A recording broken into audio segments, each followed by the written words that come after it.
Info sekarang ni waktu lalu kat area Batu Cave, dah start dah jalan macam ni, tapi jalan dia bergerak lah. Dia tidaklah dia statik tu.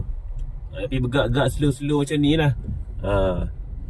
So boleh nampak kereta memang banyak kiri kanan, tapi okey lah, boleh jalan. Bukan kata tak bergerak langsung ke stop ke tak.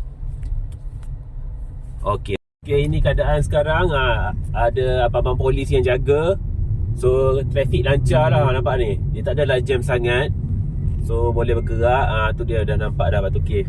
Tu dia. Ramai juga orang. Tapi dia beza sikit lah. Sekarang ni dah tak ada orang parking tepi jalan. So senang sikit lah nak lalu ni. Laju je. So siapa yang nak lalu area-area Batu Cave ni boleh lalu sebenarnya. Okey je, jalan lancar. Sebab ada polis yang jaga kan. Tu ada satu lagi pondok polis tu jaga.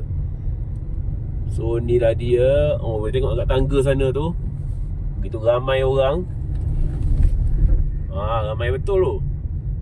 Penuh. Memang meriah kat sini. So kita ke depan sikit lagi. Kat depan okay, ada belon-belon lagi tu.